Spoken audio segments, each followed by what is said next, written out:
Good afternoon and welcome to the Pima Community College March 22nd, 2021 Governing Board Study Session.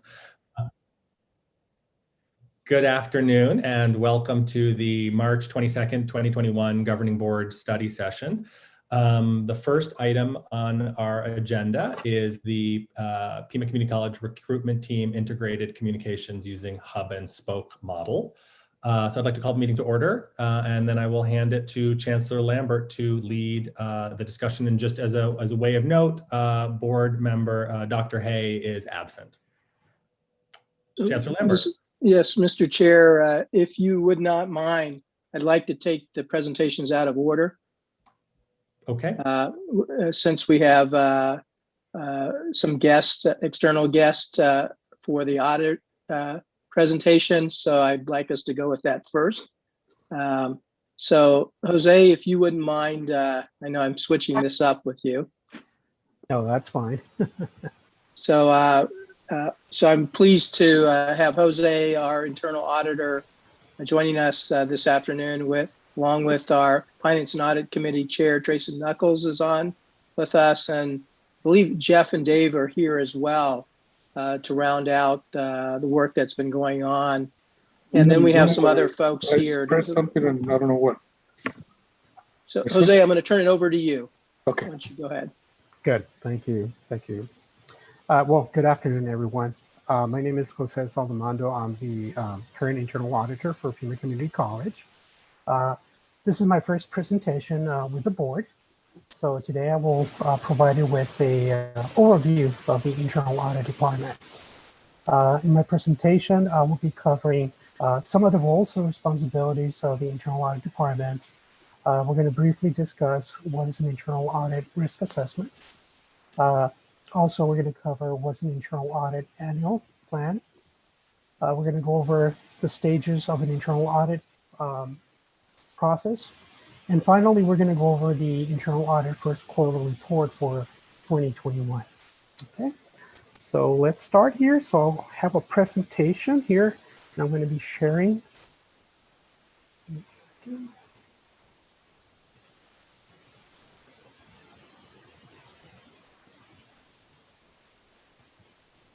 Can everyone look at the presentation? Is it available? Yes. Good. Okay. So let's start. And Jose, could you just speak up a little bit? Sure. Okay. Sure. Absolutely. Okay. So let's start here with the purpose of internal audit. So internal audit helps the organization accomplish its objectives by bringing a systematic, disciplined approach to evaluate and improve the effectiveness of risk management, control, and governance processes.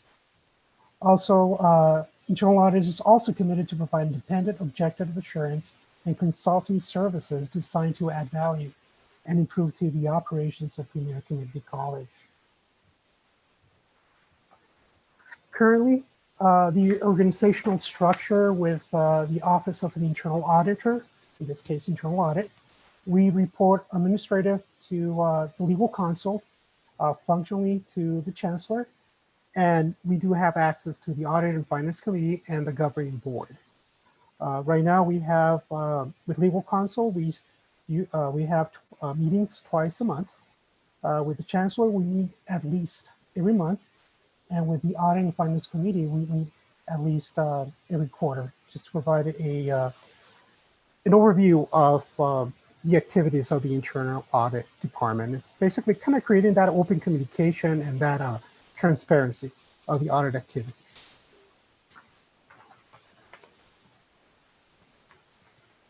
So the Audit Charter. So the internal audit is governed by an audit charter that sets forth internal audit's purpose and responsibilities and gives internal audit the authority to have full and unrestricted information to all records and properly relative to any functions under review or audit. Also to obtain assistance from people and units under audit, maintain independence, that's basically free from audit influence, and have free and unrestricted access to the chancellor, the Finance and Audit Committee, and the board. More details can be found in regards to the Audit Charter on Section 5 under the Administrative Procedure 7.01.01. Some of the roles, some of the things that internal audit does is basically we help the organization achieve its objectives by assessing risks across the college, also to determine whether or not internal controls are in place and effective. And this is basically through completing a risk assessment and open communication with management. Make recommendations to improve efficiencies and effectiveness of operations. And this is basically by testing and assessing internal controls. We assess compliance with policies, procedures, laws, and regulations. Provide consultations and application of internal controls, and assist with investigations to analyze and evaluate reports of suspected wrongdoing or non-compliance. So this is basically special requests from management, the board, finance and audit committee, or any stakeholder. So this is just only a few of the roles that we do, in internal audit. Some of the things that we cannot do: we cannot establish or maintain internal controls. We cannot perform accounting functions on behalf of the organization. So in other words, we cannot initiate authorized transactions, perform account reconciliations, and so forth. We cannot approve policies. We cannot provide legal advice. We cannot implement corrective actions. We can only provide recommendations to improve efficiencies and effectiveness of operations. And lastly, we cannot provide absolute assurance of the effectiveness of the internal controls. So we can only provide a reasonable assurance based on an opinion, basically, on the items that we review. On this slide, this is some differences between internal and external audit. Internal audit, basically, they have a broad focus. We assess internal controls across the board of spectrum of operations, financials, compliance, and IT risks. Compared to external auditors, and this is an example of financial statement audit, they're more specific on an accurate financial statement. It's more specific focus. Compliance with GAAP and other regulations, and usually it's a single audit act. In regards to the skill sets for internal auditors, in the internal audit department, we have different skill sets. We have certified internal auditors, certified information system auditors, certified public accountants, certified fraud examiners, or certified risk management auditors. Personally, I have a certification in the certified fraud examiner. Compared to the external auditor, usually they have a single skill set. It's usually a CPA. In reference to the professional standards, we are guided through the Institute of Internal Auditors International Professional Practice Framework, and versus the external auditors, their professional standards, it's guided by the government auditing standards. And of course, internal audit is part of the organization, and external audit is a third-party consultant, pretty much.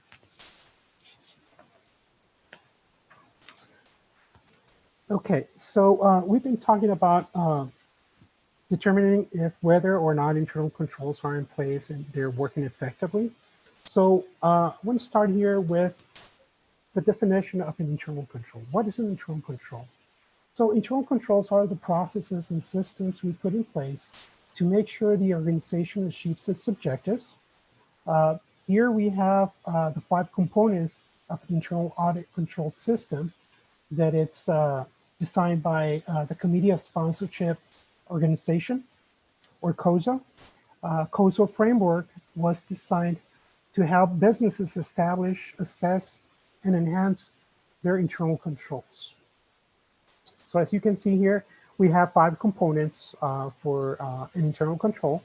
We have the control environment, the risk assessment, control activities, information and communication, and the monitoring of activities. Some examples of the internal controls by each of the components under the control environment.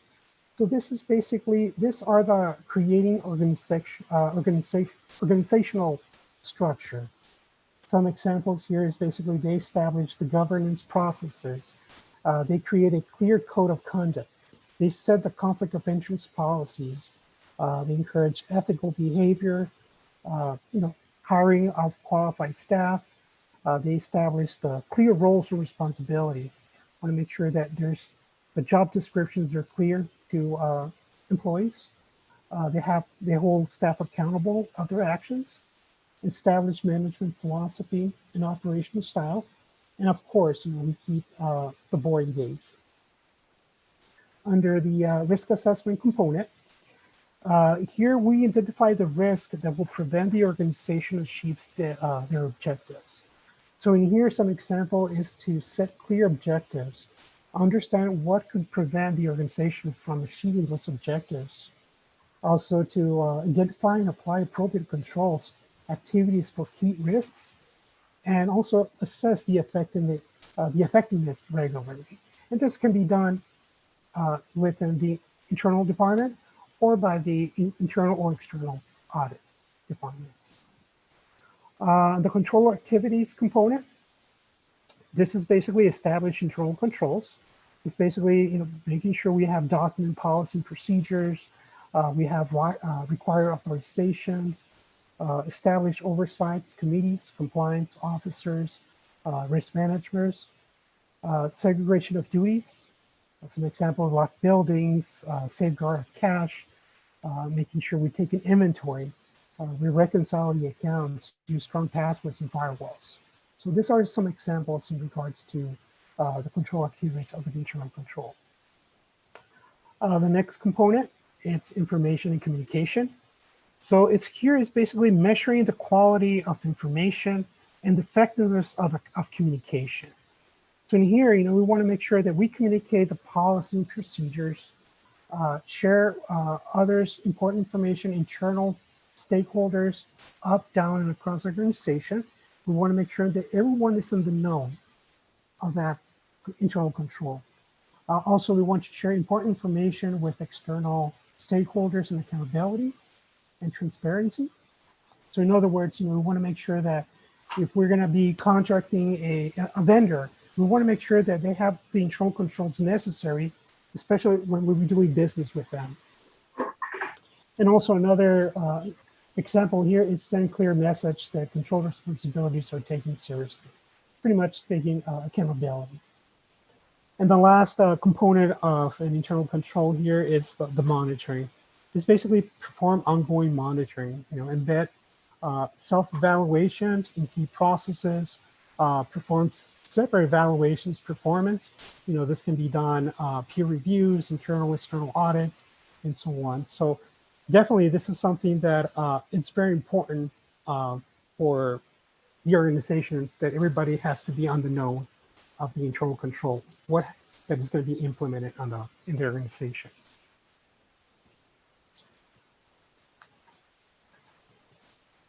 Okay, next I want to talk about the internal audit annual risk assessment. So I want to start first with the definition.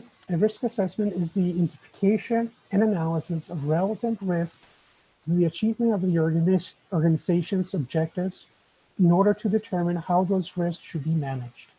So in other words, it's an analysis of what could go wrong.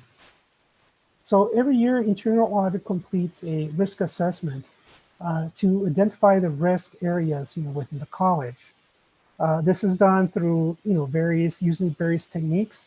One of them is basically issuing a survey sent to management, also having meeting with senior administrators, finance and audit committee, to get their input, on some of those risks. Also working with the strategy, analytics, and research staff, conducting research on current risks trends for other organizations and industries, basically, kind of to keep us up to date what other colleges and universities they're experiencing in regards to the risks. So these are a few of the examples that techniques that we use in order to when we complete the risk assessment. The significance of the risk is assessed based on the likelihood and the impact. So the likelihood refers to the probability that an unfavorable event will occur if there were no internal controls or existing controls are not working as intended. Some factors can include prior audit results, turnover of personnel, management and staff concerns, lack of internal monitoring and or governance, operational and control weaknesses, and lack of training. Now, in regards to the impact, it's basically it's the effect on the college and stakeholders if a risk event occurs or if the area is not functioning as intended. Some of the impact can include loss of revenue, increasing expenses, declining enrollment, fines, adverse publicity, sanctions, reputational damage, and reduced employee morale. And this can be measured in insignificant, minor, moderate, major, and catastrophic. So this is something that the next slide here is basically an example of a risk assessment to provide you, with some examples in here. Sometimes the risk assessment is called, this graph is called sometimes heat map. It's basically, as you can see on the bottom, we have the likelihood. This is basically the probability that an unfavorable event may occur. And on the side, we have the impact. This is the effect to the organization. So I'm going to give you a couple of examples here. So just get a better understanding of how everything this affects the organization. So if we go over to the information security, so we have a good example here. We have applications, systems, in this case, for example, Banner, that we have to have internal controls embedded in that application to make sure that they're working properly and that there's no issues. So like we know, the application is used on a daily basis. And if we don't have embedded controls in that applications, we can have some risk. Some of them can be data breach. And if something like that happens, definitely, it will be the impact to the college will be very high, catastrophic. Another example here is on the compliance or regulatory functions.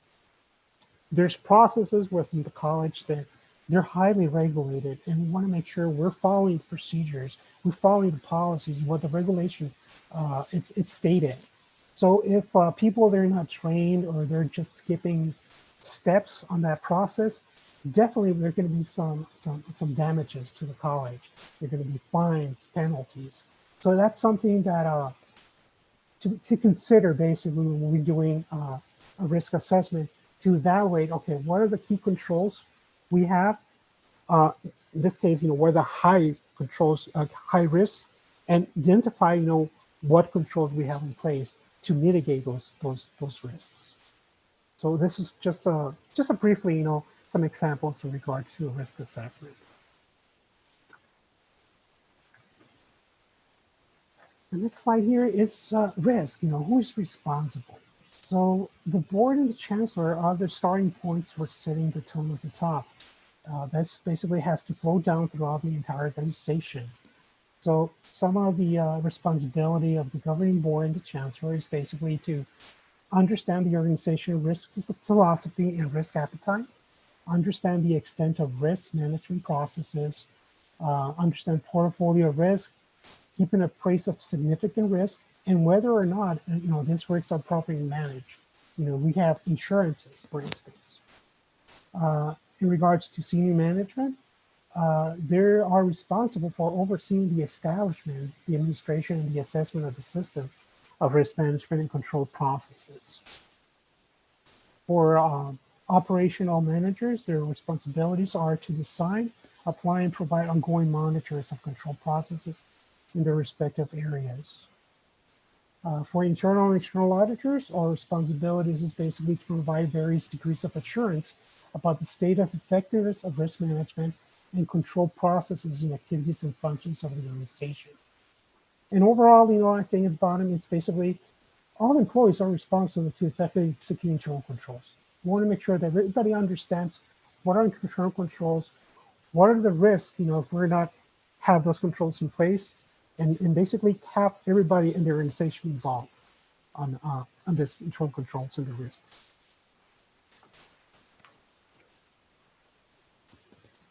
Next, the internal audit plan. So the audit plan, the annual audit plan is the list of audit engagements to be conducted in the coming year. So the audit plan is based on an annual risk assessment, as I mentioned. Basically, we have to identify the risk categories and areas, and requires input from finance and audit committee, seniors, leadership, operational management, and legal and others. So in other words, without a risk assessment, we cannot develop an effective audit plan.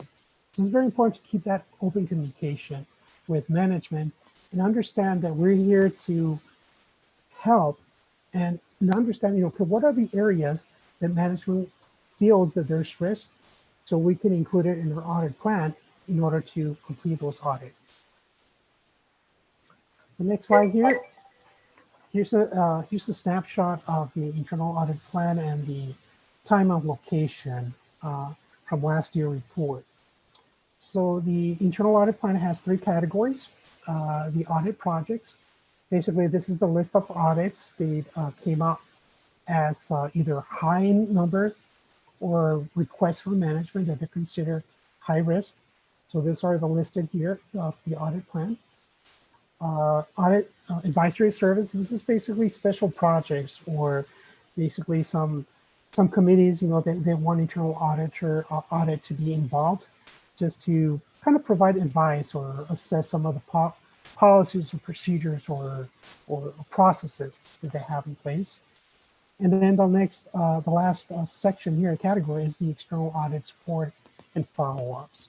So in here is pretty much assisting external auditors, in this case, the Arizona office auditors, general audit, or any other, consulting firm if they're doing any audit, just to help on the coordination of that audit from the beginning to the end.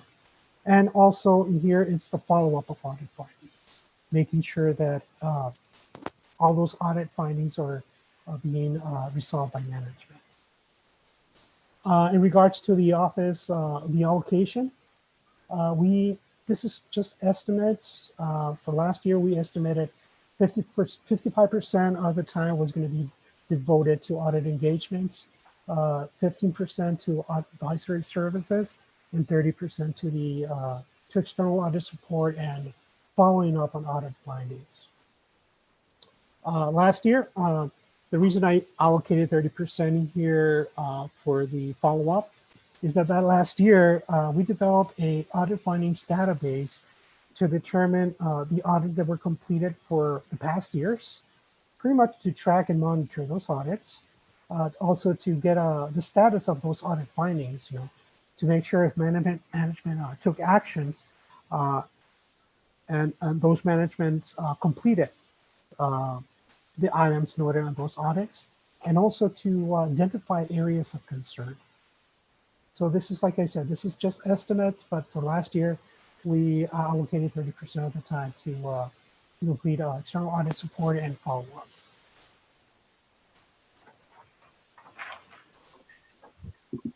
Okay, now we're going to go over the audit process. So there are 4 stages in the internal audit. We have the planning, the field work, the reporting, and the follow-up. Under the planning stage, basically this is where we determine the objectives, the scope, the timing, and the resources. Some of the processes that are involved in this stage is basically have an entrance meeting, also build that relationship with management, assessments of risk. Also, we usually gather information, we do process discussions, and then we usually finalize this step or this, stage by finalizing an audit program. Personally, I believe this is a critical stage of the audit. To me, it's very important. This is the stage where we establish a partnership with management and also establish that trust. with management too. So for me, it's very important to have that. It's basically coming from a different organizations.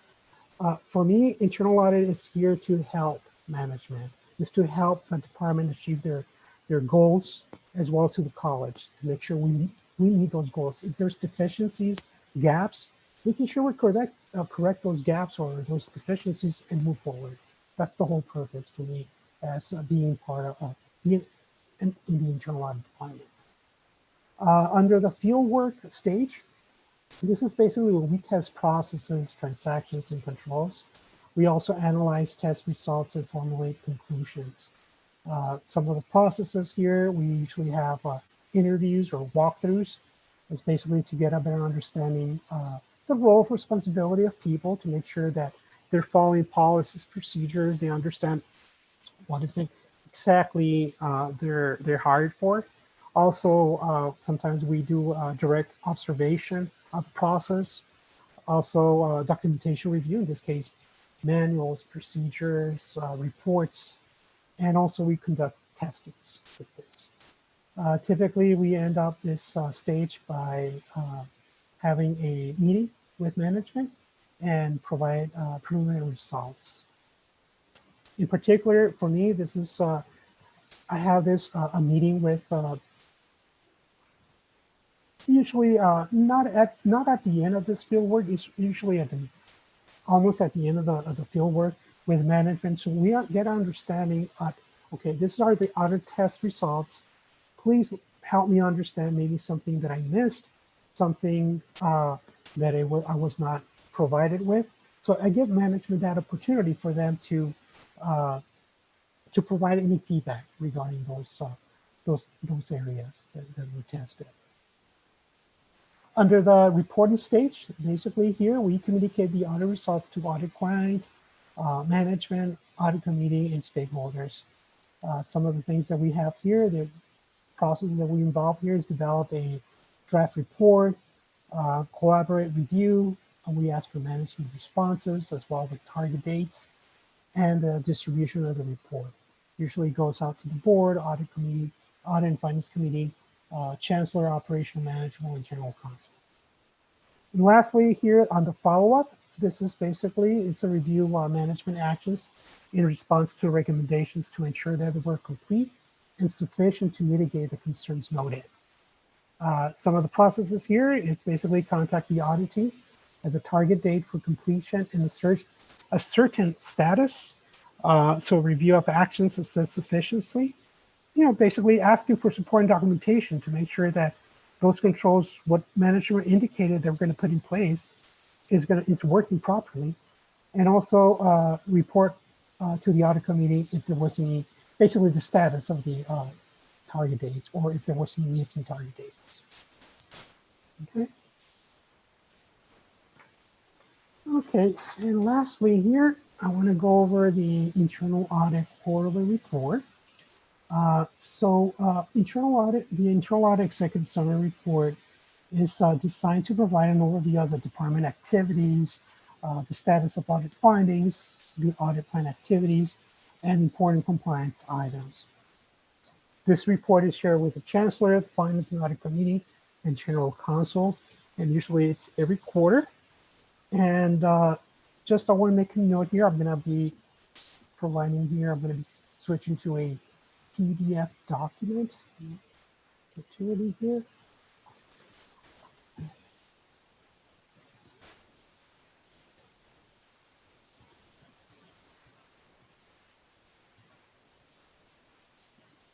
Okay, here it is.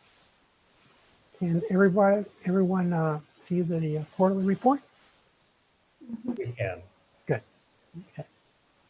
So this report was shared with the Chancellor and Finance Audit Committee and Legal last month, and since then, there has been some updates in regards to some of the areas within this report, especially under the Audit Recap section. So this report shows the most updated information. Okay. So under the general update, department update, we include activities that internal audit completed during the quarter. I'm not going to go for each one of them. I'm just going to go just a few of them just to give you an idea of what information we include in this section. So during this quarter, the internal audit currently is conducting the Clery Act compliance audit. The objectives of the audits are to determine whether community college is in compliance with gathering reports of crimes and fire statistics. Also, to determine the accuracy of the latest crime statistics in the college security report, and also evaluate the current policy and procedures related to the Clery Act. Right now, the stage that we are with this audit, we're wrapping up the field work. We're going to be already scheduled a meeting with public safety management to go over the results of the audit tests. Another item that I want to share with you today is that we reached out to Rachel Channing. She's the executive coach organization consultant facilitator regarding a human resource audit that she completed for the college. This was back in 2019 and sometime last year. And although there was no report issued to HR, in January, Ms. Channing, she provided an executive summary report. And basically, there was no finding noted. There was only best practices recommendation. And this audit was completed basically as a follow-up review from a Baker Tilly audit that was completed back in January 2015. And right now, last month, I submitted the report to HR management so they understand, so they get a copy and understand what are the best practices recommendations that Rachel provided.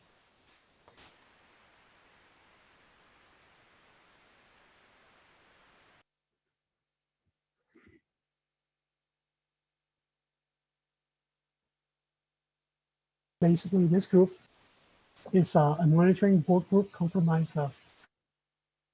You're cutting in and out a little Oh. on the audio, so if you could just speak a little bit louder. Sure.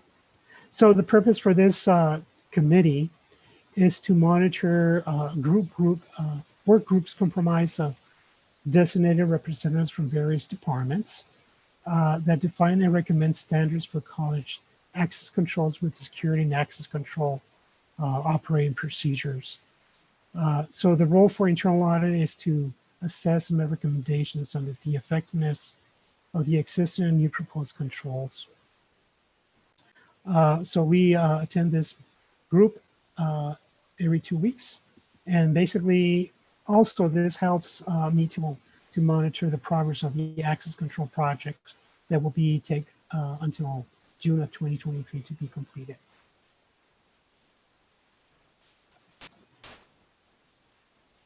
Another item here that I want to share under the general department update is in January, we internal auditor met with Corey Arvizo. He's a partner with Heinfield Nietzsche. This was to get a better understanding of the consulting services that they offer to higher education institutions. Mr. Arvizo, he provided a state of qualifications. He also provided existing pricing agreements with the state of Arizona and the city of Tucson. And also, he also provided a proposal for a purchasing audit consulting services. In November, we also received a proposal and some other documentation from Clifton Larson and Allen.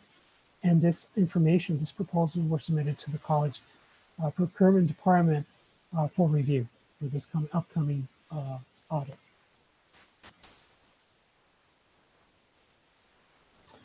Under the audit recap section, during the 2020 calendar year, internal audit closed 79 audit findings.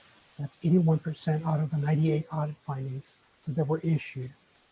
Right now, this is as of December 31st. There were 6 audit engagements that had no findings, and 5 audit engagements that had 1 or more audit findings.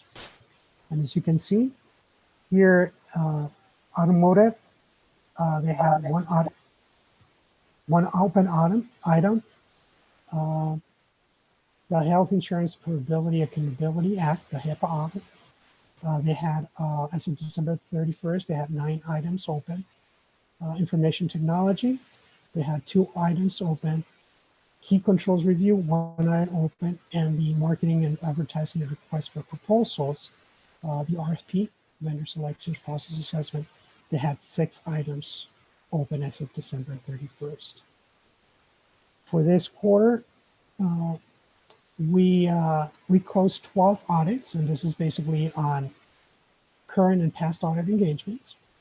And currently there are 51 findings closed, and there are 11 findings open. The next page here, it gives you a little bit more insights regarding the status of the audit findings. So on the automotive audit, as you can see, this audit was the last time that they follow up. There was a follow-up report dated March 23rd, 2017. There was 3 items noted, and out of the 3, there's still 1 finding that have not been remediated. The new expected completion date is June 2021.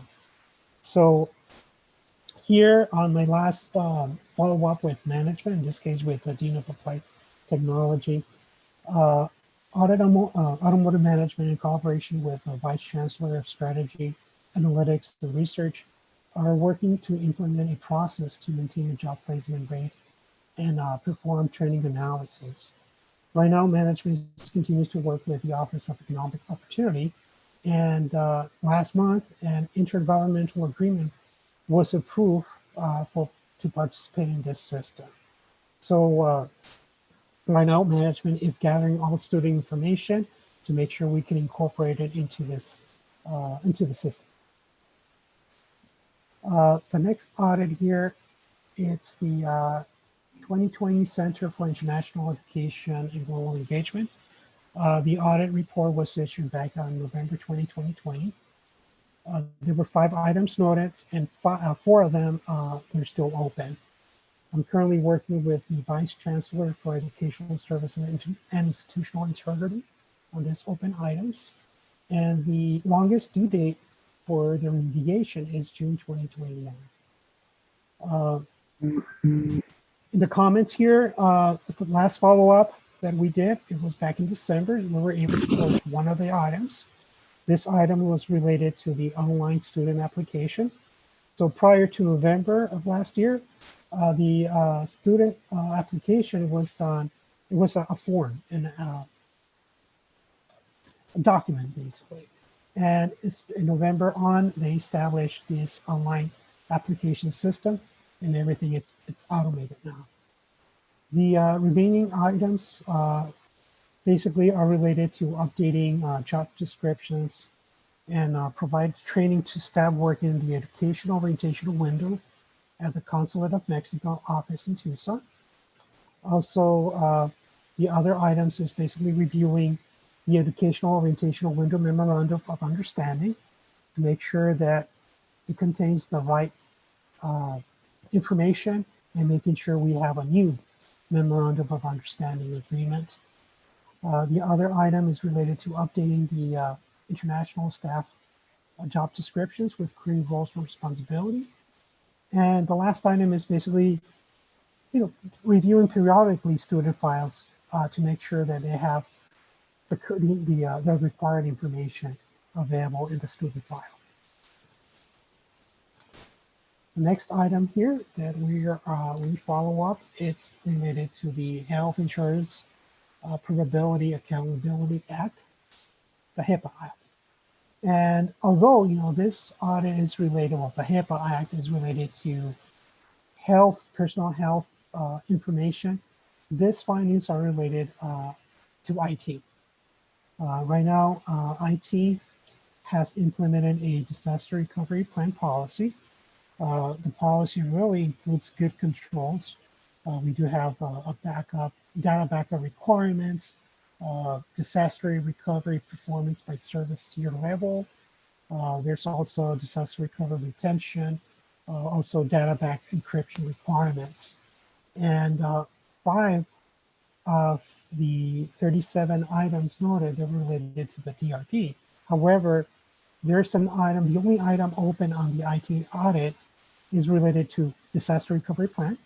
So we closed those 5 items here in this audit, and we're going to be monitoring the remediation of that findings under the IT finding, the DRT finding. The other findings related to the HIPAA audit are related basically to updating, formalizing policies, procedures, HIPAA training for IT staff, and implementation of a data security committee. I just want to note that last Friday, the IT architect security, he provided some support and documentation that I haven't had the opportunity to review. I did receive that on Friday. The next item here, it's related to the information technology, data security, cybersecurity training, and business continuity plan. As I said, the follow-up audit was done. There was 2 follow-up audits completed. It was back in May 2016, and then the other one, May 31st of 2017. There were 3 items noted, and there's still 1 item open still. The expected completion date is December 2021. And like I said, this item is basically related to the disaster recovery plan testing. Full testing of this plan will happen during the 4th quarter of this year or the 1st quarter of next year. And I believe this is because the backup that has to be tested in different sites. And I'm working with the Director of Infrastructure Services on this finding. Regarding the key controls review, definitely there was significant progress over the last year. I'm working with the Director of Facilities on this audit finding. And last year, they installed 97 card readers and 58 cameras. And also they're working on tracker boxes. Basically, this is key checkout boxes. They're being installed on different campuses. And like I said, the Director of Facilities, she provided me a good, overall status on what's still pending for the remediation of this finding.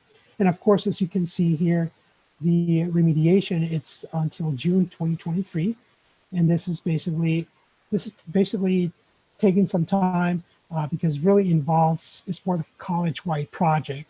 It involves different campuses, and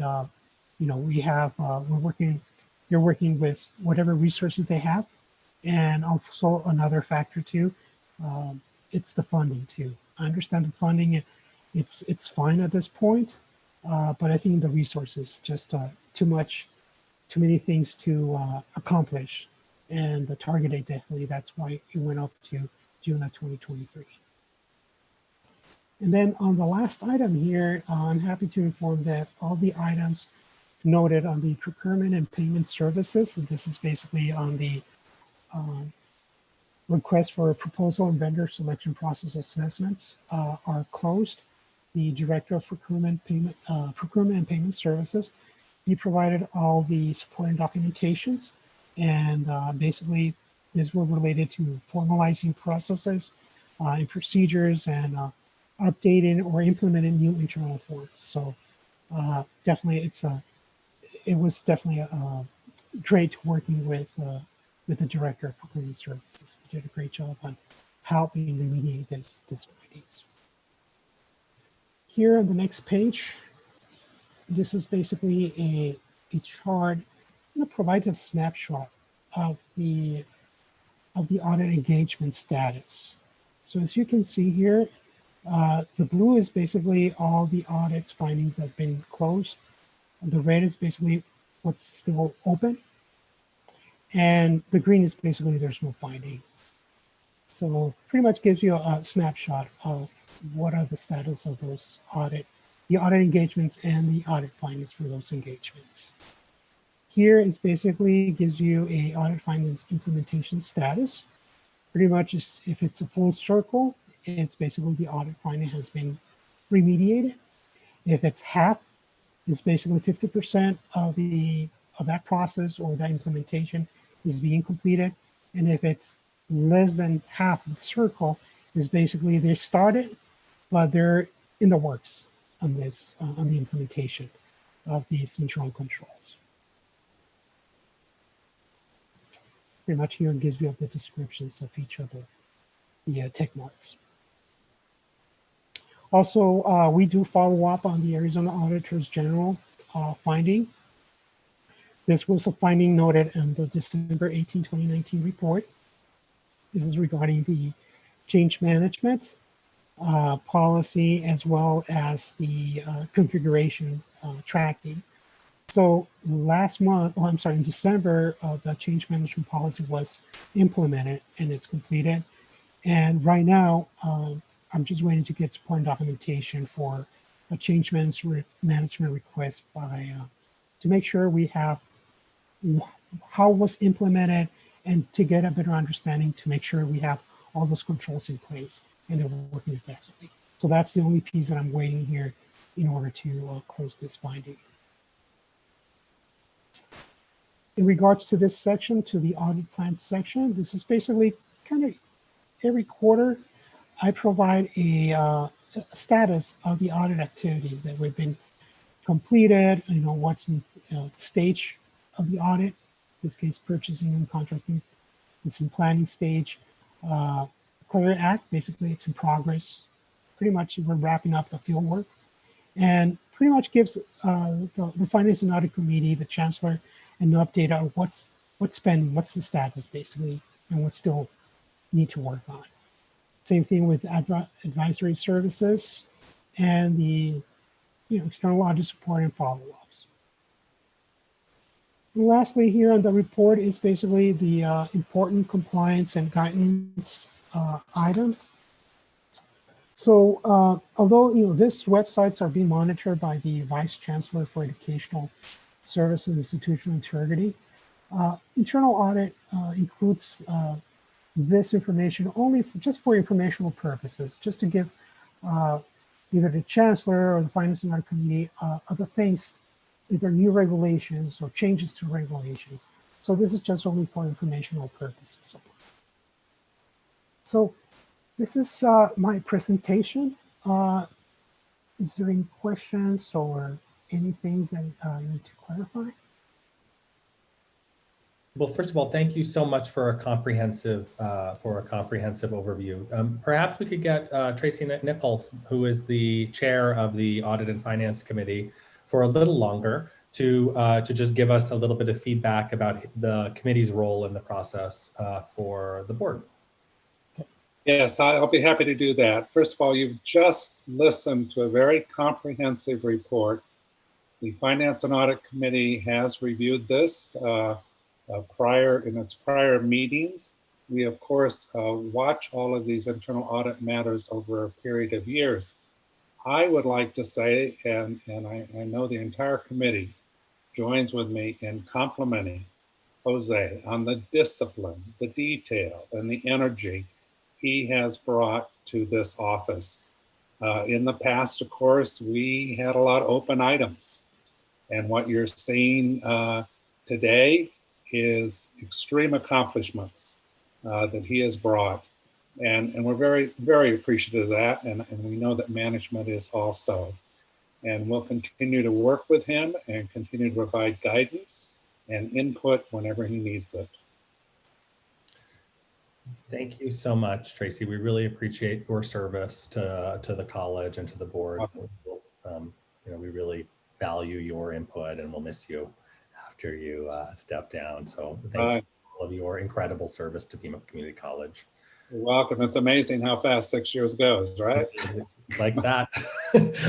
Chancellor Lambert, could you just give us a little bit of an overview about what the process is in place once the auditor identifies findings and how quickly and what the corrective action plan and who oversees that process?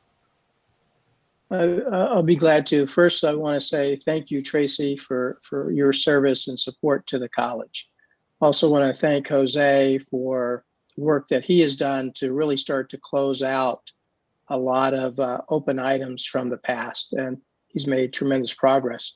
So what typically happens is Jose, as he noted in his presentation, he sits down with the unit owner to go over not only the plan, but what's the follow-up needs to happen, and then having them do the work to do the follow-up. And so I think that's a very important aspect of this. So that way management at the front line is always involved in remediation of any findings that have been identified. Then Jose keeps me informed of the progress. And if there's any issues that we face, then I can either help inject myself to get things moving. Usually I'll do that in concert with Jose or with Jeff as far as keeping the things moving. And as you know, in the past, we've had issues with the individual who was running the audit department. So we had a hiccup there, and we had to, that's not the hiccup you want. You want it to happen at the unit level. But then, being realistic about what we can close out. So a prime example of that, as you saw in this report, has to do with the locks. We have lots and lots of buildings that have to be secured, and that requires resources in which to do that. So we closely monitor, and I know Bill and his team works very diligently to start to secure facilities as resources are available to close that out. But that's just an example of one that's much more complicated. In the case of the international one, I just stay close with Jose on the progress there. There's been a lot of progress in some of those items that he mentioned as well. Thank you very much, Chancellor Lambert. Do any of the board members have follow-up questions for anyone? Yes, Ms. Garcia. Okay. I don't know if this is the appropriate form, so just let me know if it's not. But Tracy, I had a request. Is that going to be taken care of at another meeting? Mr. Knuckles? Yes, that is correct. That processes are underway. Information being gathered, and I actually have my first call with council tomorrow. All right, thank you. That's all. You're welcome. Ms. Ripley. Hi, yes, thank you so much for that very comprehensive, detailed report, Jose, and thank you, Tracy, for your work as well. This is extremely important, as we all know. And I guess my question is, I just like maybe a short comment. We don't have to delve into it, but the topic at hand the last couple of days has been the cyber attack in Phoenix in the Maricopa Community College. And it was pretty drastic. And I know they've had problems in the past to the tune of millions of dollars. And I noticed on the internal audit, it did address mitigation and response, but in your risk assessment and audit, I'm assuming, since we're knock on wood, we're good so far, that we also addressed the prevention. And especially in the last couple of days, I'm quite sure you all looked at what we had in place in comparison to Maricopa and why what happened. Maybe Chancellor Lambert can answer that, or Jose or Tracy. Thanks. So Kat, so I've been in conversation with Dave B. and Raj Murthy about those pieces. And so, I don't know, Dave or Raj, you just want to kind of build off of that? Yeah, I'll let Raj talk a little bit about some of the technical things, but we take information technology security extremely seriously. There's no question, it is the highest risk that the college or any college is facing, and it is constant. So we have, protocols in place. We have professionals in place. We're actually bumping up and increasing some of the staffing that we have in that area. And then I'll just pass that over to Raj. And I know we have Jack Satterfield here who can probably add a little bit as well. Yes. Hello, everyone. We have some of the best people right now on it. And like you said, we're on it almost 24/7. So every time there is a breach somewhere in higher education, we know about it and we chase it down. And there are people making sure that all our systems are secure. We don't know exactly what has happened at Maricopa because I'm sure they're going through their investigative process. And so we don't know the details, but we will. But in the meanwhile, everything that can be humanly done is being done here to ensure that our systems are protected. Thank you so much.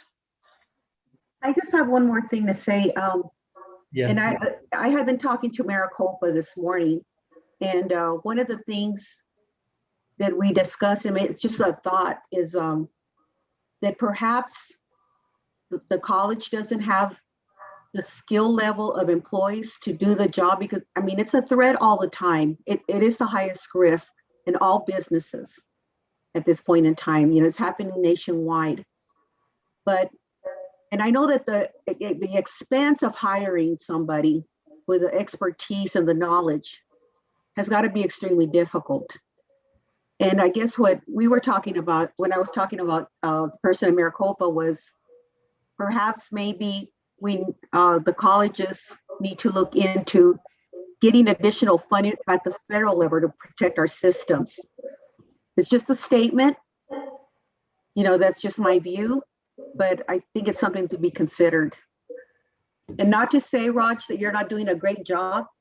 You know, I know that you can't foresee everything that's happening. I know that Maricopa is going to be shut down for an additional week. That's what I've heard. So anyway, thank you. You're welcome. And Chancellor Lambert, could you just talk really briefly about sort of the, maybe, you know, Raj, you could also weigh in, or Dave B, just a little bit about the difficulty retaining and hiring people in this field. And one of the reasons that we've created a cybersecurity program around sort of building additional expertise in this field. Maybe Chancellor Lambert, you could just. So, Mr. Chair, if I might, before we go too far down this road, it's not really part of the overview Jose was giving. So, I mean, I appreciate it's a really sensitive topic, and perhaps we ought to figure out a time to really devote appropriate time and make sure we have all the right people available for the conversation, which might not be the case this evening. Okay, that is very fair. I think we are deviating a little from the agenda. So are there any final questions for the team on this topic? Okay, I don't see any. So with that, we'll move to the next, which is the PCC recruitment team, integrated communications using the hub and spoke model. Chancellor Lambert. Yes, so we're so pleased to have Lisa and her team, along with Dolores's team and David's team, all working together to create this more heightened and improved outreach and enrollment plan. So I'm going to have Lisa start us off, and she'll probably bring in a number of other individuals to lead us through the presentation. Lisa? Certainly. Thank you very much.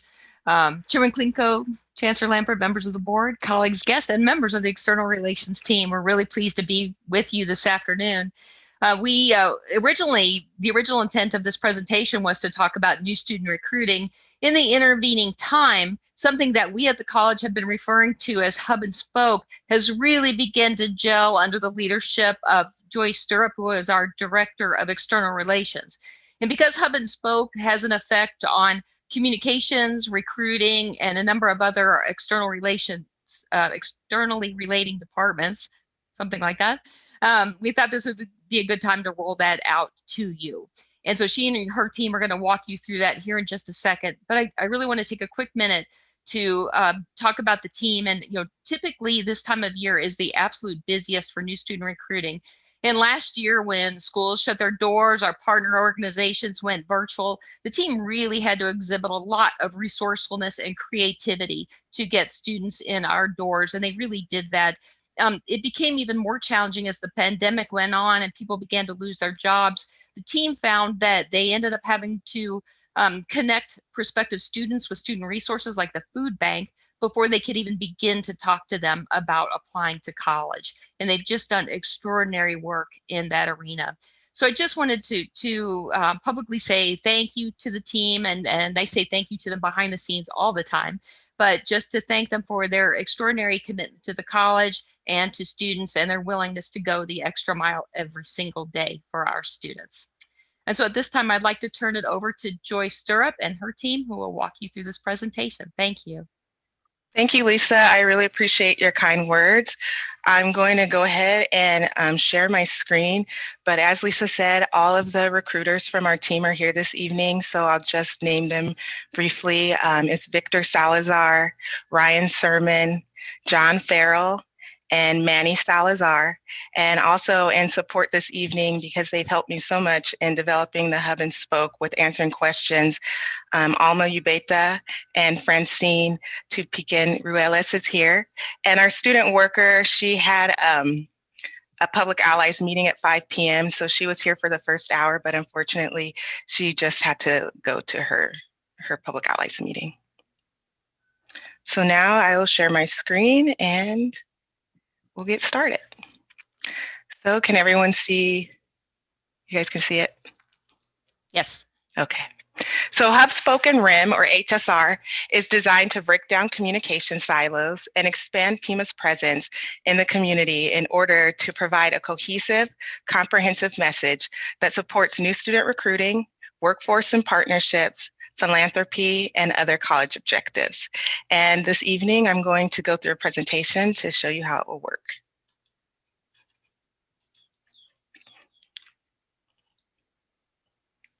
So the initial research in developing the model I will present today began with reviewing the Chancellor's goals for alignment within our External Relations Department. And this goal, finalize and implement the college's community engagement strategy approach to strategically place PCC in the community to improve visibility, build awareness and goodwill, help more employees engage with the wider community in a meaningful way, and build critical communication channels with the broader community are very critical to telling the Pima story. And each unit within the External Relations Department and the college play a critical role. So the objective is outlined here. And the reason that External Relations is the logical hub is because all of our work collects, hones, and distributes the Pima story. Using the brand promise statement, which dovetails with the draft purpose and mission statements, we can ensure communications reflect Pima's ability to welcome everyone striving to achieve a better life for themselves, their families, and their community through the through the promise of education. And here I just outlined more about what our goal is in doing that by breaking down silos. We can positively affect our recruiting, we can build and expand our partnerships, and we can encourage philanthropy and advocacy. This slide is just a visual to show you some of the spreadsheets across the college of community contacts that are held within various offices and departments. So centralization of community contacts is essential to implementation of the hub and spoke model. Collecting data can sometimes be challenging, as many people at the college are very protective of their contacts and the information they have. But the goal in collecting this information is not to take ownership of their relationship or anything that they've cultivated individually, but it's just to ensure that we don't have pockets in the community that are underserved. So part of the preliminary work was just going department through department and getting some of our leaders to share with us their contacts. And this is just a visual of that. So initially, when this work started, Lisa, Libby, and I met with the campus VPs, Adult Education AVC, and the VP of Workforce to discuss Prop 481 and the Hub and Spoke initiative. At that time, we collected their community contacts, but we also gathered their thoughts and concerns. After meeting with executive leaders, I developed monthly meetings with our campus VP assistants, Thrive in the 05, Pima Youth, and financial aid to establish two-way communication that supports their external facing activities and outreach. I also attend staff council and faculty senate meetings to serve as an internal temperature check for communication relevant to external relations.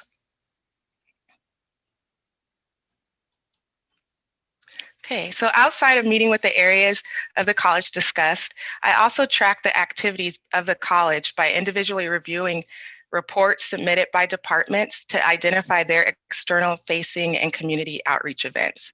I manually tracked them on a calendar so that I could look for alignment, areas of opportunity, and collaboration, and to support through external relations resources.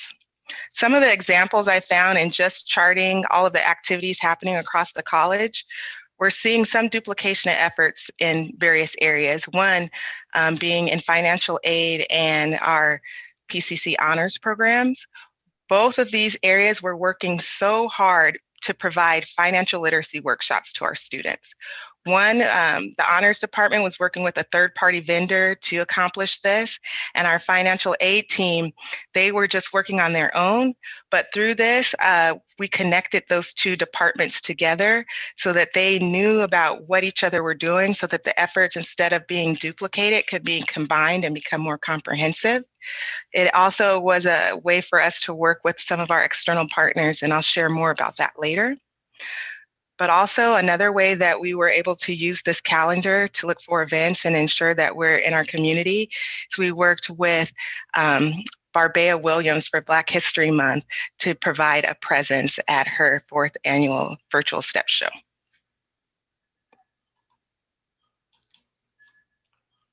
So after spending time collecting information from departments, identifying gaps and opportunities, the model to centralize our Pima story was developed. Traditionally, many models refer to hub and spoke, and even some of the background and research I received from the Chancellor and Tom Davis. But one model that I researched had an added component called the RIM, and I believe that that will be critical to the success of this model for the college. So they say that the work will teach you how to do it. And I believe that to be really true for Pima. Recently, there's been so much work and resources that went into our college rebranding. And this college-wide effort really reflects the goal of our brand promise statement, and it supports the 3 brand pillars: to find your place in a welcoming community, to learn, prepare, and strive for a better life, and to create a future that matters through the promise of education. So effectively telling the Pima story, it really requires a two-way flow of information and communication between the hub and the spokes. External relations, we support the story of each unit through collaboration. We have having the information from each of the external facing areas allows the hub to communicate college-wide the great work that is happening and enhance the visibility of the Pima story. We can do that through integrating the Pima presence into the community through marketing and advertising, government and media relations, web systems, PCC TV, media publications, and our community engagement. So that is why external relations serves as the hub. And here you see all of the spokes. These are the units at the college that have external facing components, and the community needs to know something about their area, and so we can communicate that. As you can see, I've outlined them as the campuses, so our VPs of each campus provide information. The provost office, and under the provost office is dual enrollment in high school programs, financial aid, online, the DEI office, student affairs. Also workforce is Thrive in the 05 and Pima Youth, adult ed, and athletics. This is the added component that I think is so crucial and important, and that's everyone else at the college, the entire college community, the students, faculty, and staff, you on the governing board, our foundation, our community partners, our vendors, and our volunteers. This is the college community and the areas that need to be kept in the loop. Providing resources for advocacy of the college to these groups, as well as communication of college happenings, is so important to ensuring that the college message is ingrained throughout. You will have a resource to highlight the community when needed. So now I want to talk a little bit about our restructuring of the recruitment team. So It's important to really note that the work that we do supports the efforts of the entire college, and that we're also working to support the goals that are identified in the college's Achieve 60 plan for Arizona. There are important things to consider, such as birth dearth, our high school population decline, and our adult ed populations. We recruit through building the Pima presence.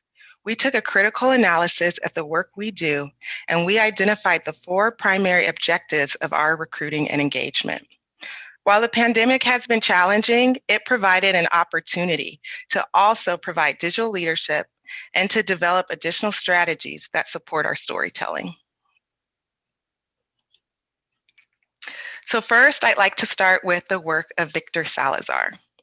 Victor has been working as the lead of our diversity and rural areas. Some of what he does in this area is he's working to develop Spanish language videos with a member of the External Relations Department, Alma Ubeta, to also help support the work she does in the community with the Mexican consulate. Victor maintains providing access to the college with our rural and diverse populations. When college travel is allowed, he represents our unit at locations outside of Pima County, including Rio Rico, Nogales, and the reservations. He is a Pima veteran and has expertise knowledge on all areas of the college. He integrates his work with every area of our team to ensure that we bring the proper storytelling to each demographic. So as I said already, he's working with Alma for a Spanish-speaking landing page. We think this is critical because he assists, and many on our team assist so many people in the community, parents who may not speak English, and it will be great for them to have a place where they can go on our Explore page and they can self-navigate and learn more about the college, the admission process, and how to help their student or themselves become part of the Pima College community. Next is our social media and virtual engagement. This area is headed by Manny Salazar. And here are just some visuals of the impact we've made in social media. I think our digital engagement is very impressive. Our community partners, internal departments, and most importantly, our students have responded positively to us increasing our virtual platforms. We receive communication directly from our students and people in the community to our Instagram. We host live sessions for the community to ask questions, to engage with us, and to learn about college resources. We assist internal departments create their social media presence, and we connect them to the community. Additionally, we've assisted counselors in the high schools create their own social media platforms, and in turn, they share our information to a greater audience as well. We've increased our reach throughout hosting virtual college fairs. Anyone can attend, not just students present at one school on one day, as traditionally done, but we can meet students where they are, day, evening, weekends, and one-on-one. And a really cool fun fact is we just reached 700 followers on our Instagram page, and we are one of only 2 colleges in the entire state that has a presence on TikTok.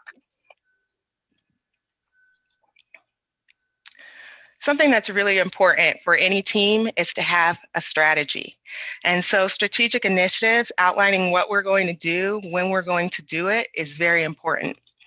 Ryan Thurman works on our team to enhance our Pima presence through focusing on the storytelling of all of the facets of marketing and communication.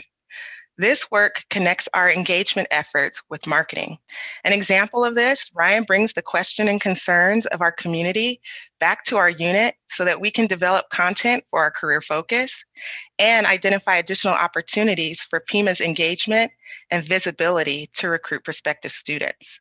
Strategic initiatives also works with our community partners for opportunities to collaborate in telling the Pima story. An example of this is the visual here of the ICS Interfaith Community Services newsletter.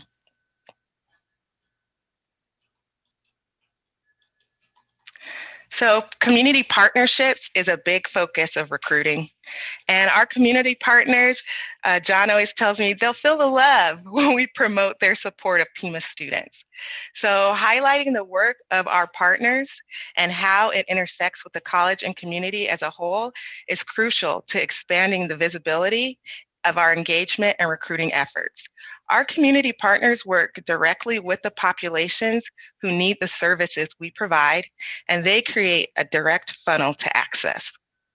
So here is a visual just showing how we've worked with our community partners, especially during the pandemic, by helping them create digital pages for their students. This is just a page that John created for Miranda that connects them with him if they have questions, but it also helps them to self-navigate. There are videos there that walk them through how to complete their FAFSA, things to know about starting college. And John worked directly with the school to create that website and ensure that their students had resources available to meet them at home during the virtual time. So virtual outreach is something that we've really taken a lot of time to work on our team and develop. So last fall, we created this page. It's the Pima Explore landing page. This allows our community and prospective students a space to self-navigate and engage with our team. Here, we provide resources that we have created with departments across the college. For example, those IG Live videos we discussed previously, we house all of them here so people can come and watch them. We connect people with subject matter experts directly through the community through this page. We communicate recruiting information, and prospective students can also meet with us live. They can schedule appointments to talk to us one-on-one to answer their questions at any time, and at times that work and are available for them. I just want to briefly share some of the highlights of just working on this hub and spoke model for the short time that it's been going on. So this first one is a landing page with One AZ Credit Union. So when I was meeting with the Northwest Campus VP, Brian Stewart, he connected me with one of the partners he works with in the community, One AZ Credit Union. They wanted to partner with the college to provide a service to the community. And our financial aid office, as I discussed earlier, wanted to hold financial literacy workshops for students. So in meeting with both groups through this hub and spoke model, understanding what story they wanted to tell through the college and into the community, I was able to connect these two areas together. And now they've created and they've implemented and hosted about 3 financial aid literacy workshops now. Furthermore, I connected our marketing team with the marketing team of One AZ Credit Union to create this landing page. So now we have a branded landing page on their website that helps people in the community know about Pima, the services we provide, and also communicates an incentive to them as a student if they decide to open an account with a credit union.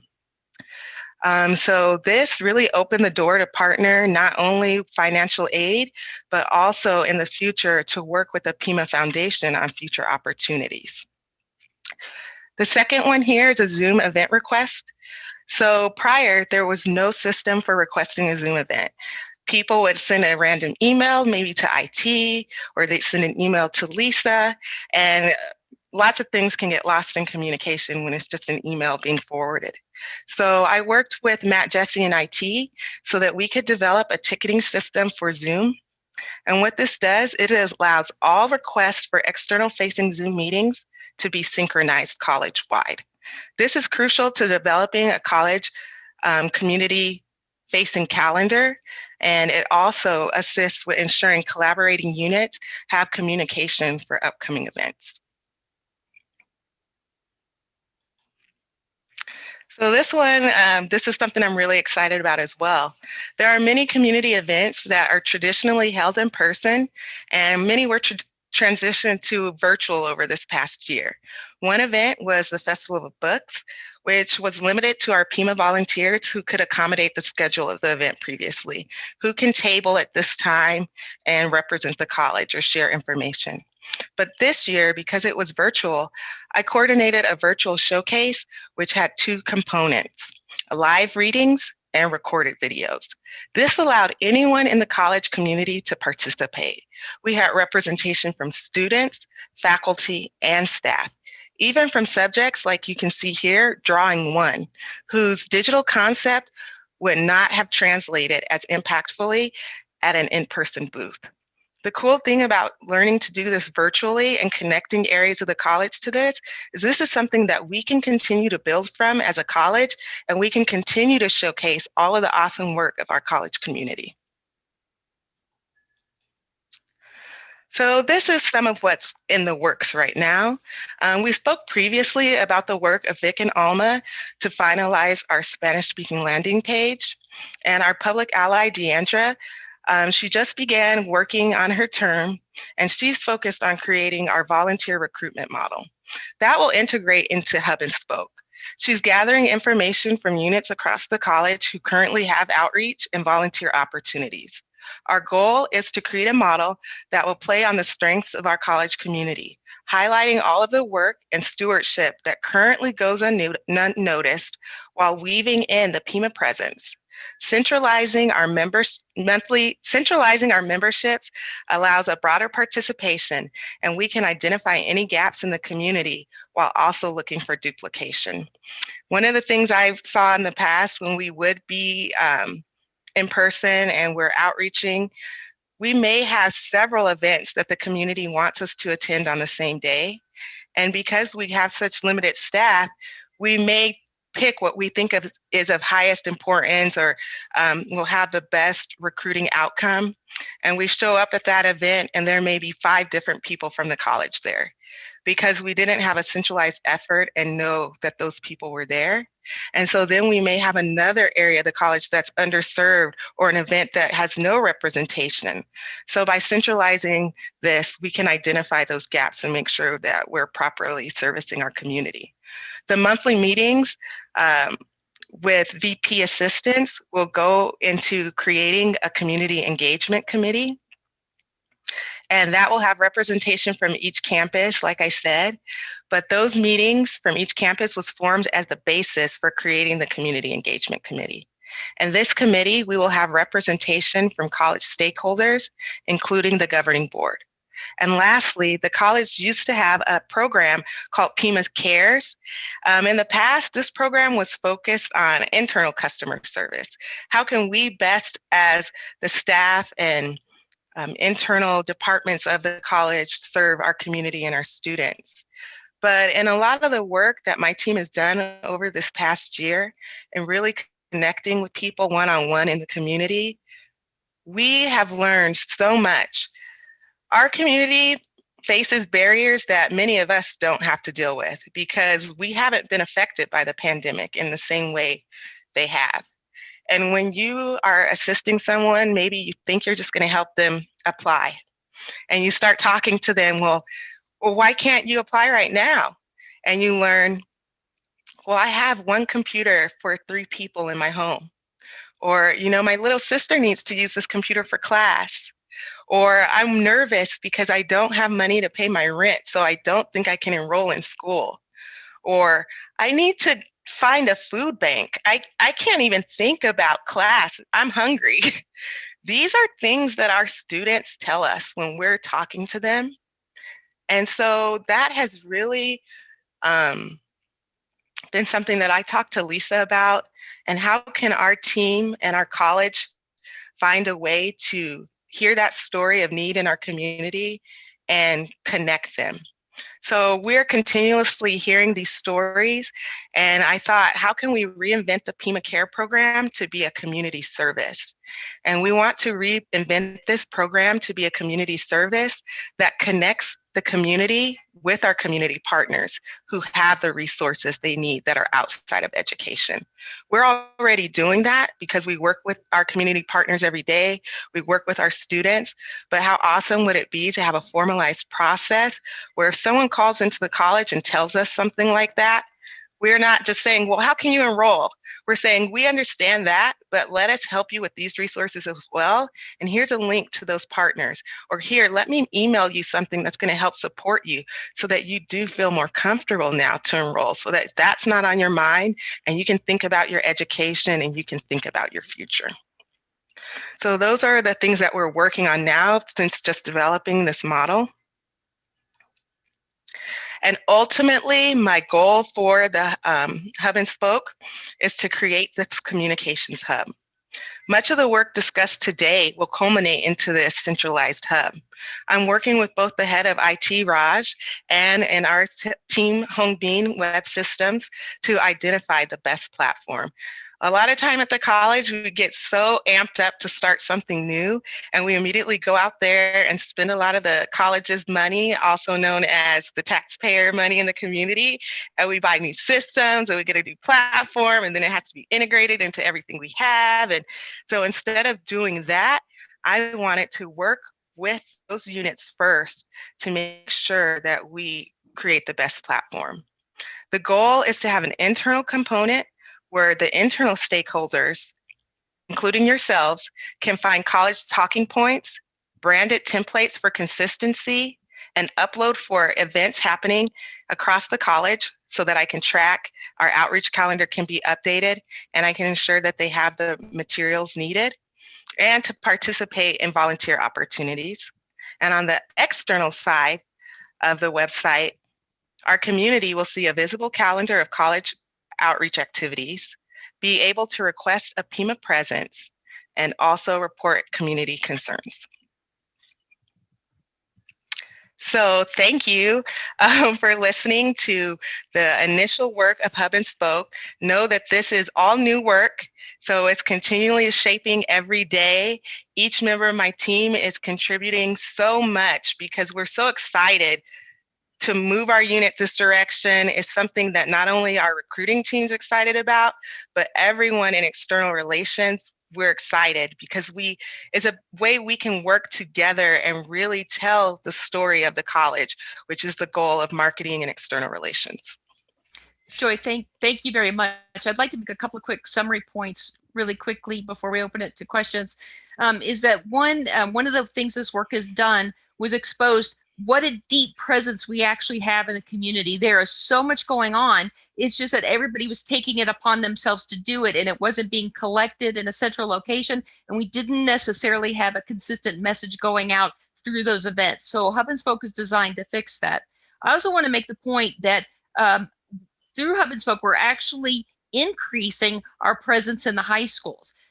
Previously we effectively had 4 people to serve 100 high schools in our region. Through Hub and Spoke, and thank you to the presence of our wonderful dual enrollment program, our campus vice presidents, people like David Ariano, we're all working together now to increase that presence in the high schools, carry out a consistent focus, a consistent message, and we're able to be a lot more effective than we were when it was effectively 4 people trying to do this work.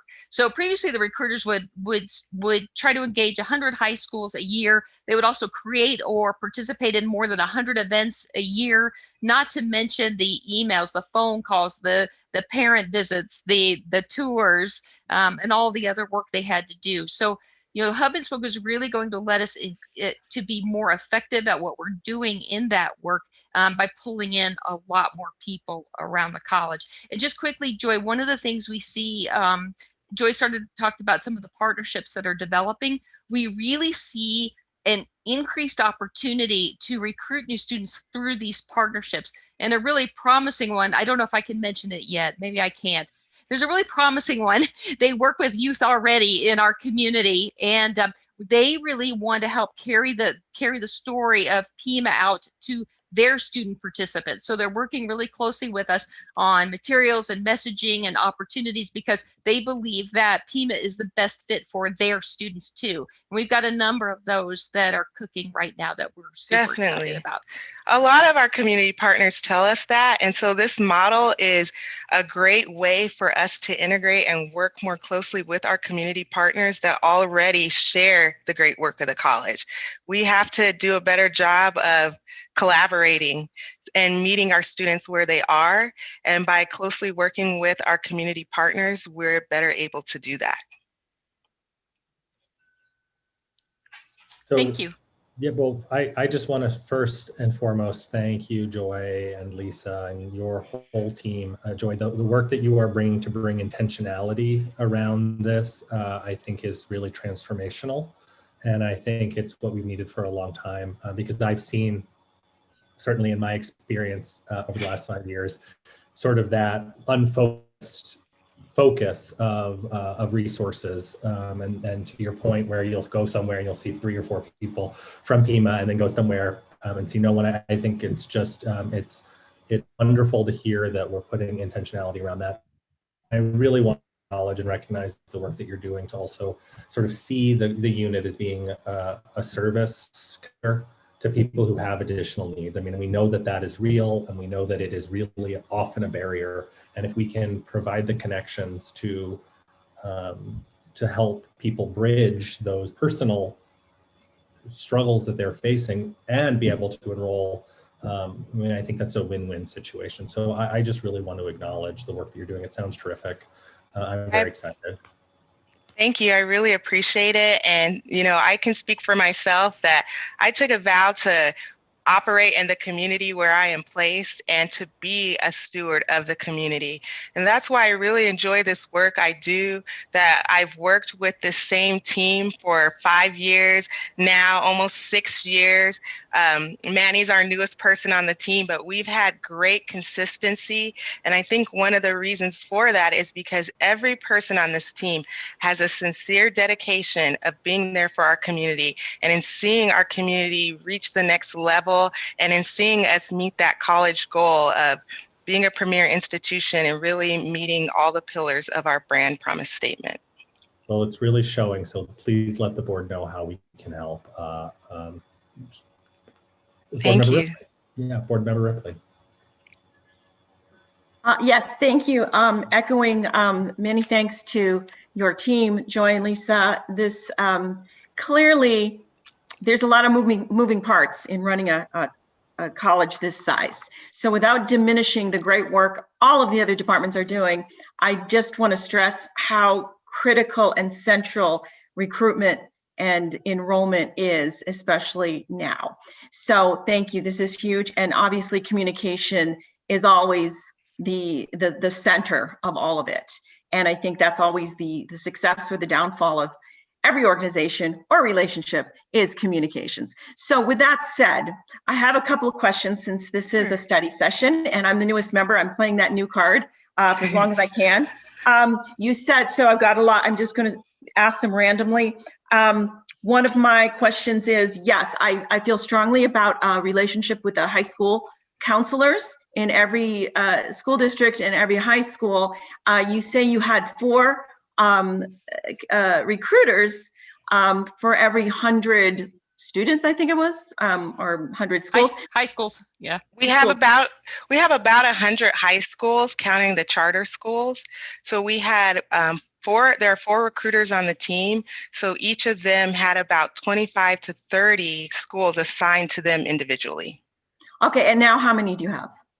So they're still assigned by service area, since our team is still operating by campus model.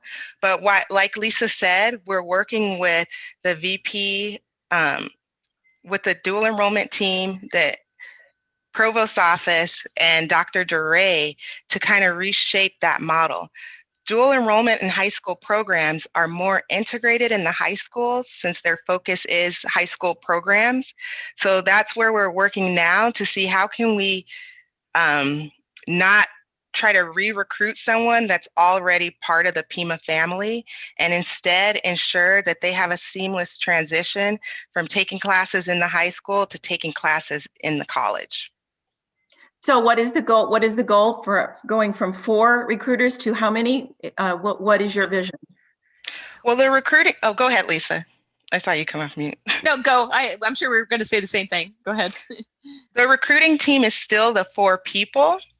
But we do have some wish list items to help us have a broader presence. That would include having student workers that we could deploy into the community as well. If we had an event in a high school, we do find that a high school student likes talking to someone that looks like them. They don't really like talking to someone that looks like their mom or grandpa. So we want to increase the student worker presence so that they have someone they can relate to when they're talking. And I think also a lot of times when it's a student talking to a student, the value translates a little better. You know, you're saying, hey, I go here now. These are the things I love about the college. And a high school student connects with that a little more than when we're telling them kind of like their teacher, like, here's the application, here's how to do that. So we see increasing our recruiting presence through working more with students, getting more students on board to help us. But ultimately, when you look at the hub and spoke model as a whole, and you think about communication, you really can see how every person at the college is a recruiter. Everyone here plays a role in recruiting. When you're in the community and you're talking about the college as your employer, you're recruiting. When you're in the community and you're a teacher and you're a subject matter expert and you're teaching or talking to someone about your passion for the field and you're telling them you work at the college, you're recruiting. So part of this initiative is by centralizing it, getting a common message everywhere, is getting every person at the college to see how they play an impact in recruiting. And once we get more centralized materials, everyone in the community is wearing the same shirt, everyone's using the same color tablecloth, that consistent message alone is part of recruiting, because it sends the message, oh, they're talking to each other. They know what's going on. So yeah, we're not going to have more people because budgets can, money, but it's in just being more strategic and mindful of what we're doing and how we're doing it. Thank you. I just want to thank you for that. I agree. We're all ambassadors, everyone here on this Zoom, teachers, faculty, everybody, we're all ambassadors to the school, but the recruiting piece of it and the follow through and helping with the paperwork and retention, that has to be concentrated and focused. So definitely. I would love this. So the hub and spoke and RIM plan is excellent. It's a great start. It's a wonderful start. What I would like to see next is the actual how and what. So the how is this, therein lies the sauce. This is this, and so it would require having charts, having goals, having metrics by fall. How many would you like to recruit? I know it's harder to quantify the adult basic learning community or the working learners and the learning workers, but we can quantify the high school recruitment. And I get the birth dearths, I get I get all that, but we can't ignore it either. And it's something that can be quantifiable, and it's something we can actually have metrics. And definitely. So that would be, I would love to see that, all the how that goes into it. Unless you have another comment, I have some more questions. I know some other people do. Quickly. So one of them is also a suggestion or question is great work on the One Arizona. Is there movement afoot to approach other credit unions and banks? So we're not just like tied to One Arizona. Definitely. That is why I said this is leading for other opportunities with the Pima Foundation. The college has, rules around working with partners or sharing certain information or telling people you should go here versus there. So part of the reason this work is going to be with the foundation is they have a larger arena that they can pull from, or they can do more with partnering than I can under the college. Yes. Great. And then one last, because I know there's some other people that want to ask questions, and perhaps board member Gonzalez would like to actually address this better, but on the recruitment and outreach with diversity, we are an HSI school. We have, more than 50% of our student population is Latinx. But we also reside and live on tribal land. Is there a concerted effort, a focused effort at recruitment and Outreach with the tribes. Definitely. And I actually want to allow Victor on our team to speak on that. And he's here, so I'm going to let him talk. Thank you. Thank you. Good evening, board members. This is Victor Salazar. I'm one of the team members. Definitely, we hear you. We are not, completely going away from high school recruiting or community. In this new plan, in this new idea, we're trying to incorporate as many communities as possible. We currently already serve a lot of the communities. Obviously, because of COVID, 2020, it's a blur. It didn't allow us to continue our process, but we do have a very strong presence in specifically with the Pascua and the TO communities. I know our great partner that passed away last year, Sean Graham, started the work in building those communities and having those relationships. And we have adopted those communities, and we have adopted a lot of the programs that they have already established. So we have in-person activities planned for them once travel it's allowed. We've had it in the past. Now with COVID, obviously, everything has been online. We have been providing to them all the resources that are available at the college. We've been able to communicate with the different counselors and college career advisors from each of the communities. I know Manny works very closely with our Pascua Yaqui community. He adopted a lot of the connections and networks that Sean Graham was working in that area. And so yes, we do. Just to answer your questions, in regards to that is in the works, that is in the plans. We do not plan to deviate from that. We would definitely want to encourage them and be a part of whatever their needs are for the community. I've loved working with the community for the past 25 years. I've been responsible under the leadership of the different members I work under to definitely connect with the different communities. Specifically for us is the Yaqui and the Tohono O'odham. So yes, to answer to your question. Okay, Any great. other questions? Great, thank you. So Mr. Gonzalez, and then we can come back to you. Well, thank you for, I love the presentation. I really liked it. I just have a couple of comments, and I'm glad Mr. Salazar mentioned Pascua Yaqui as well too. One of the areas that we really need to look at is engaging the parents. Engaging the parents in reference to the community. Because I know that it was a comment that student want to meet other students too, but still, those parents are also alumni as well too, and they can also share their experiences, their pros and cons, but hopefully more pros in reference to Pima Community College. But that's one of the areas that I've been looking at as well too in the last 25 years or so. As Mr. Salazar mentioned, integrated activities, that will be one, bringing the parents together, but also the alumni. Another area that I think they will provide positive impacts, positive experiences to those young people, the young people that are juniors and seniors going into Pima College or even to the university, because it's very critical and very important that it be like that it should be established as a norm. College should be established as a norm.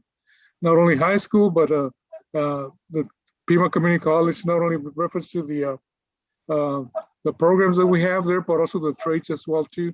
I know that Pima's been doing a lot, and I'm very grateful for that. I think it's making some changes, and we'll, as we all know, the investment as board members, the investments of Pima, and the investment of the stakeholders, it is the future of tomorrow.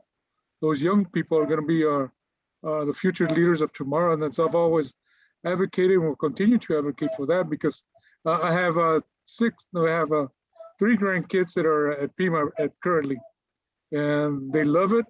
And unfortunately, 2 of them graduated from high school last year, but it was very minimal reference to how they celebrated.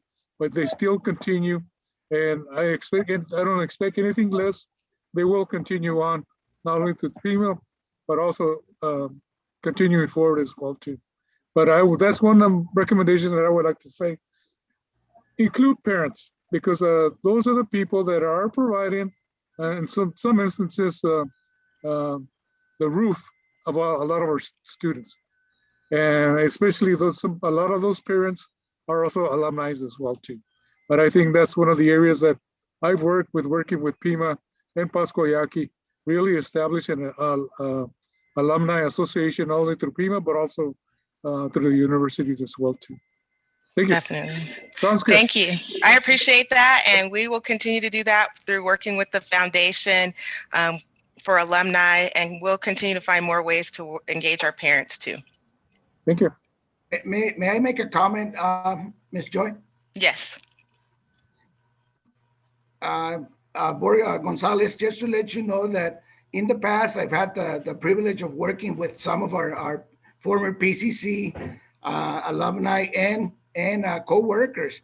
Mr. Former tribe chair, Mr. Valencia, Antonio Valencia is a good friend of mine, Mr. Ernesto Quiroga. So we have had a wonderful relationship over the years. I know you're aware of them, you know them personally yourself.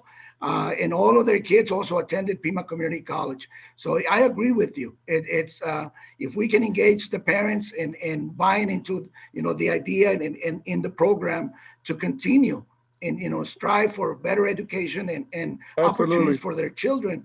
I see this as a great opportunity for us. And I am the representative for the college. Yo les hablo en español a los yaquis porque me entienden perfectamente. Así es que this is a great opportunity for those of you that do not speak Spanish. Let me tell you, the Yaqui people speak Spanish and English. So to me, I am the rep that goes out into the community, and it's a privilege to work with them. Thank you, sir. And a lot of the young people too also speak Yaquis as well too.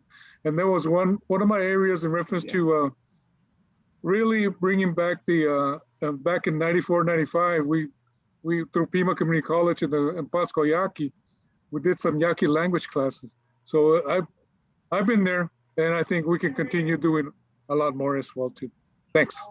Yeah, and another thing I just want to highlight about our work with the tribes is we participate, not due to COVID, but Manny Salazar and myself were always in attendance at the NACTEP workshops. And that's another opportunity where we assisted people on the reservation to enroll in the college, to learn more about the college and the opportunities by hosting those workshops on the reservation. I just want to make sure that everyone does understand, though, we don't actually enroll anyone on our team. We provide the access to them and we get them to the point of enrollment. But our team, we don't actually have the access or ability to register someone in a class. We're the foot soldiers of the college. We go out in the community and we cast our net wide and we reel them into here. And once they're reeled in, they become part of the enrollment funnel. And once you're in the enrollment funnel, that is where the registration of classes and the advising actually takes place. We're out hitting the ground. Good. Ms. Garcia, do you have anything? Well, I think, let me see. Can you hear me? We can, yes. Yes. Okay. I guess my only, one of the things that I would like to see is, everybody talks about the enrollment and what they're doing, but I'd like to see measured results. What are the contacts out there? How many contacts are you really making? How many people are attending? I think that would be helpful to us. Definitely, I understand. And before COVID, we did measure all of our physical touch points. So all of our locations, our meetings, how many people we touched. I say touched because it could be through a material. If we're providing them a career focus or a registration guide, it could be through a phone call, an email, an in-person visit. So we did track all of that and continue to track all of our measures now, like virtually.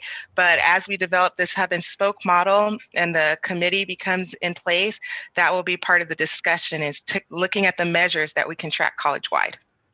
And then one more thing, Do you guys post anything through the libraries? Yes, we actually take all of our materials to the libraries on a weekly basis. Francine is here. She can talk about that.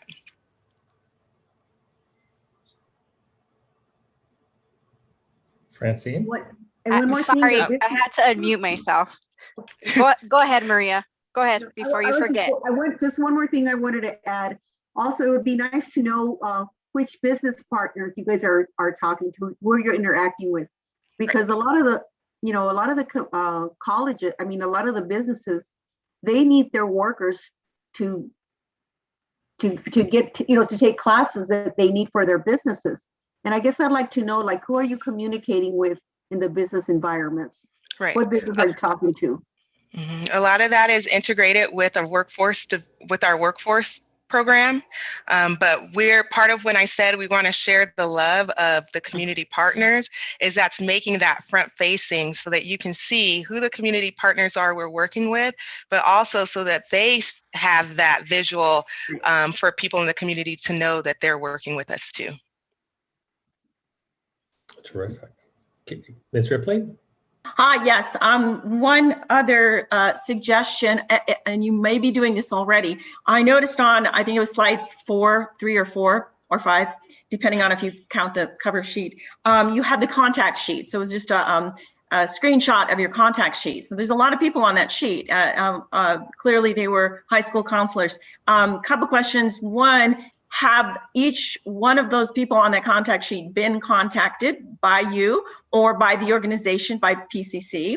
And if not, may I suggest having some type of, preferably it would be great someday in the future to have an open house or a in-person town hall at the school. But in the meantime, a Zoom, which we all love, sort of, you can call it anything you want, a forum, a workshop, a town hall, something interactive where we would invite every single high school counselor to attend and have Q&A and get from them, listen to them, what is the problem with recruiting and retention, really. A lot of the counselors I talked to mentioned retention being the hardest, or really follow through. Once they have been recruited, once they said, yeah, I want to go, do they actually follow through and fill out their paperwork? So I think that would be great, as well as having a similar meeting, forum, town hall with community partners as well, and talk about, and that topic would be actual, and metrics are really important. Apprenticeships, internships, and scholarships, because if we're going to have outreach to community partners, we need them to be true partners. How are we going to team up with them for, the bottom line is scholarships, internships, and apprenticeships, and eventually getting them into helping them out in their businesses. Thanks. Right, and Definitely. I appreciate that. Sorry, Joy. Oh yeah, a lot of that is the work that we're doing. A counselor's luncheon breakfast is held annually through the provost office. So I don't know if our provost wants to speak more on that, but a lot of what you're saying, that's what those breakfasts are for. All of the counselors are invited. They have sessions where they discuss those metrics. But like I said, all of those areas are outside of our external relations office. Financial aid is under the provost office. Retention is under the provost office. So I would let our provost talk on that if she's here. Sure. Thank you, Joy. I appreciate it. And thank you for your presentation. And Board Member Ripley, thank you for your question. So there has been some reorganization within the provost office. So financial aid is no longer under the provost office, and also student affairs is now with Dr. David Doré. But when it was under me, we did have the counselor breakfast, and those were in person, where our counselors met with the high school counselors, and we had presentations and Q&As, and Joy and her team presented various units, ADR presented, just to give them updates on all the different initiatives that we were working on. And I know, and maybe David Doré can talk about this, but I believe Suzanne Desjardins, the Dean of Students, and she also oversees the counselors and the advisors. They held a breakfast, but it was a virtual one. It was through Zoom. But I agree, Board Member Ripley, I think we need to have these more often. And I also agree with Board Member Gonzalez in involving the parents, because going to college is a family decision. And I think it's a cultural aspect too, not only for the Latinx community, the Native American community, but also for the African American community and the Asian American community. So I think this is important as well, because, and it's a good way to recruit the parents to enroll at Pima College. So I don't know if Dr. Duray, if you have anything else to add. Board Member Ripley, as Dr. Duran-Cerda said, obviously this year we've had to do everything virtual, but we plan to continue and even ramp up all of those counselor breakfasts and meetings that we've had. And I also wanted Board Member Garcia, we would be more than happy to give you a list of all of our contacts and partnerships with business and industry throughout Southern Arizona. We've developed very strong partnerships. Our tuition assistance program, in terms of companies paying for tuition, that's growing significantly as well. Thank you very much both for that response. I just have one final question in our last minute, and Joy, I heard you say your wish list was, engagement of student workers. Chancellor Lambert, could you just briefly touch on what the plan is, or is there a plan to really? I know we've talked about this pre-COVID, and sort of as we're looking to the future, what is the thoughts around more student workers? And So let me I know we're going to run a little bit over time, but let me put this all in a context. Everything you just heard did not exist before I arrived at the college. Everything you've seen is new. And so it's important not to lose sight of that. The other important piece was we've been going through transitions and reorganizations because each college was acting as if it was its own entity. And so we had a lot of fragmentation, and that's what we've been working to start breaking that down. So what you're seeing this evening is really the sum total of all that work to really integrate our systems, to get them talking better to each other. And it's really, really coming together very nicely. So I want to say that at the outset. Our work with employers we were part of a pilot project through Opportunity America. And through that pilot project, we were able to demonstrate that we have relationships with over 700 employers in this community. And that is a phenomenal amount of touch points on the employer side. What we want to do on the student side is really start to amp up and develop a more robust student employment program. And so what Joy is describing is one aspect of that student employment program, but really connecting that into more of a co-curricular model so that the students know when they're working, that's part of their learning experience as well, connecting the theory that they pick up in the classrooms into the applied environment in which they're working. So you'll see us doing more and more around that piece going forward. I've also, following James' conversation last time presenting to the board, we've been talking about creating some hybrid positions that live between his world and Joy's world. So we're going to look to see how much more investment we can put into that side of the equation. And remember, up until November, the college was reducing the size of the budget. So we've done all of what you've heard with a reduced budget because of expenditure limit. Now that we've gotten some flexibility, we're going to be able to make some more strategic investments. And I think another important piece not to lose sight of, the college going rate of students in the state of Arizona is very low. So this is not just a Pima issue. This is all of us in the college and university world. We've got to get more of our high school students to want to go on to college. So it's not just Pima working on this, the universities are working on this. And so this is a tremendous challenge that we're all going to have to work through. If you think about the number of students who actually go on to college, it's less than 60% coming out of the high schools. And you think about our high schools, about 10,000 individuals graduate every year. So take 60% of that, 6,000 individuals who decide to go to college, and some of them are going to the universities. So again, I just want us to not lose perspective about the challenges in front of us. And we're doing so much work to really close those gaps, but it's going to take our higher education community and the state to really make a bigger difference than what we've been able to do by ourselves. But again, anything you can do to help support us in the ask we're going to be making is going to go a long ways to continue to make a positive impact for our community. Well, thank you very much, Chancellor Lambert, for that summary. And again, thank you for everybody else. I'm so glad to hear that we are on TikTok meeting students where they are. It's good to hear that we are staying current and fresh with different types of social media platforms. And great work, everybody. Jose, terrific job earlier on the summary and all the work you're doing on the audit. It's really glad. I'm so glad to see these things turning around. Wow. So without further ado, we are adjourned. See you soon. Thank you.